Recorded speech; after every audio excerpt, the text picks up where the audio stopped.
Atenção! Vai começar agora uma teleaula de manutenção do curso profissionalizante. Este módulo tem um total de 35 aulas. Hoje você vai assistir a teleaula número 34. Bons estudos!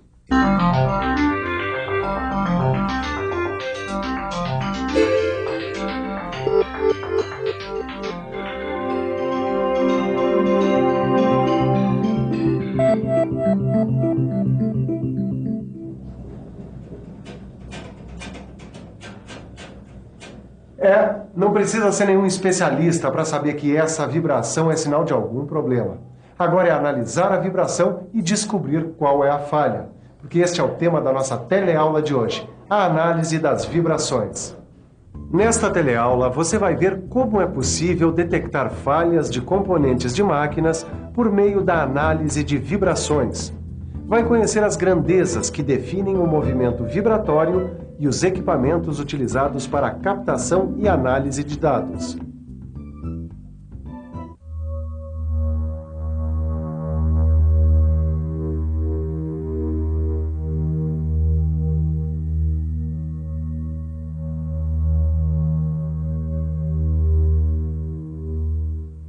Ô Pacheco, eu não tô entendendo essa história direito, hein? É simples, cara. Esse aparelho está medindo as vibrações da máquina. É simples pra você que entende do assunto, né? Agora eu não sei nem direito o que é vibração, quanto mais o que tem pra medir aí. Claro que sabe. Pensa numa coisa que vibra. Tipo uma corda de violão. O som que você ouve vem da vibração da corda do violão. A ação de uma força provoca um movimento vibratório. Agora repare numa coisa. A corda em repouso sobre a marcação no violão. Quando ela vibra, ela se desloca de um lado para outro do eixo de repouso. O ponto máximo que ela chega com relação ao ponto de repouso é chamado de amplitude de deslocamento. A quantidade de vezes que a corda realiza esse ciclo num determinado tempo é chamada de frequência de vibração. Ela também vibra numa certa velocidade, que, se for variável, pressupõe uma aceleração. Velocidade, aceleração, deslocamento, amplitude e frequência. Essas são as grandezas que definem o movimento vibratório. O que causa a vibração em uma máquina?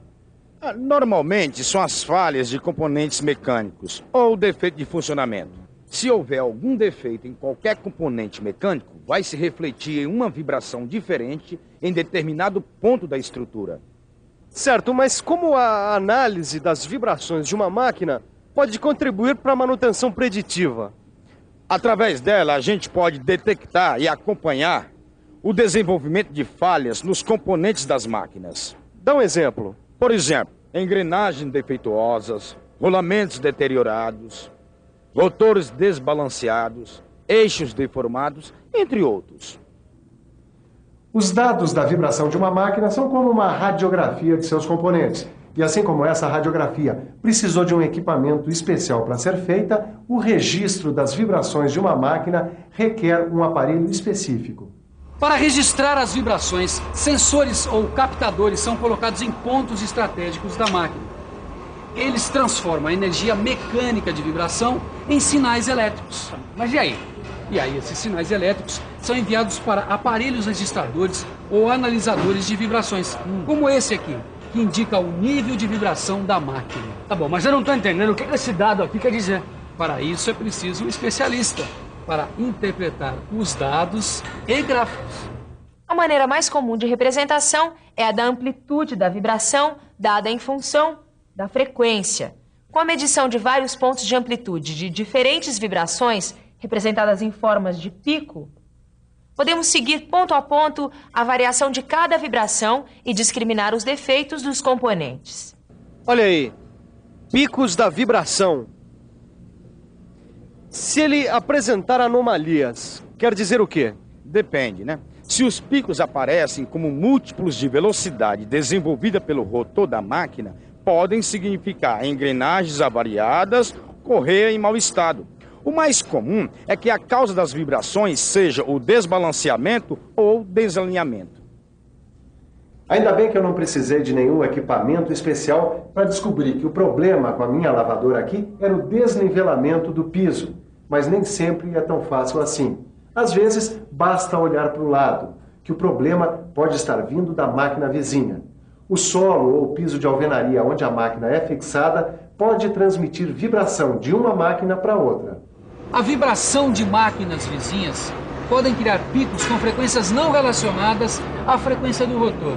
Será que é isso que está acontecendo com a retificadora? É o que o analista vai ter que decidir, porque esses picos podem significar um cabeçote desbalanceado, que pode ser devido a um campo eletromagnético diferente, que afeta o eixo porta-rebolo. Cada componente de uma máquina possui uma frequência própria de ressonância. Em regime normal de funcionamento, não se registrará duas frequências similares. Caso aconteça, um pico aparecerá no espectro. E esses são os únicos fenômenos que provocam modificações no espectro? Não. Tem também o que a gente chama de componentes aleatórios da vibração. A cavitação, por exemplo, como ar dentro da bomba de óleo, o que acelera o motor e induz a vibrações aleatórias. Que serão acusadas pelo aparelho. E isso, a análise também detecta outros problemas, como escamação nos rolamentos. A escamação das pistas do rolamento provoca uma ressonância no mancal, que seria registrada nas altas frequências na análise espectral. Mas tem uma outra coisa que também provoca vibrações de alta frequência: o atrito. Olha uma marca de atrito. E todo atrito provoca o mesmo tipo de vibração, né? Claro que não. A intensidade e a frequência de vibração vai depender da natureza dos materiais em contato e do estado da superfície. E tudo isso é captado por aqui, né? É, pelos sensores. Os sensores, como a gente já viu, transformam as vibrações em impulsos elétricos. Eles podem ser eletrodinâmicos, piezoelétricos ou indutivos. Eles diferem quanto ao sistema de detecção. Dos sensores, os sinais elétricos passam para o registrador de vibrações. E ele mede o quê? A amplitude das vibrações e sua frequência. E é isso o que permite identificar a fonte causadora das vibrações, não é? É, mas os dados devem ser anotados para análise posterior. Ao contrário dos analisadores, que, ligados a um processador, analisam imediatamente os dados recolhidos, comparam espectros, etc. Pacheco, ainda tem um mistério aí. Qual é? Esse aparelho aqui coleta dados sobre frequência, deslocamento, velocidade de cada vibração. E qual é o mistério? É muita coisa diferente para uma medida só, né? Mas para cada coisa tem uma medida própria. Tem? Tem. A amplitude do deslocamento é medida em micrômetro. Um micrômetro é igual a 1/1000 de milímetro. A trajetória completa de um ciclo, quer dizer, a frequência de vibração, é medida em hertz, que equivale a 1 ciclo por segundo. E a velocidade é medida em milímetros por segundo. Milímetros por segundo, velocidade, deslocamento, frequência, tudo isso é medido de cada vibração. É, a análise de tudo isso e a comparação de dados pode identificar um possível problema na máquina. Eu tô meio confuso, Pacheco. São tantos problemas diferentes com as máquinas ligadas às vibrações que o melhor é consultar a tabela com o resumo das principais anomalias ligadas às vibrações que tem aí no seu livro. E o bom também é fazer uma revisão. E atenção, se liga aí que é hora da revisão. Na teleaula de hoje, você aprendeu que através da análise de vibrações é possível detectar falhas de componentes de máquinas. Viu quais grandezas definem o movimento vibratório. E conheceu o equipamento utilizado para a coleta e registro dos dados das vibrações mecânicas. Não deixe de consultar o seu livro e fazer os exercícios. Até a próxima!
Telecurso 2000, um programa de educação do Sistema Fiesp e da Fundação Roberto Marinho.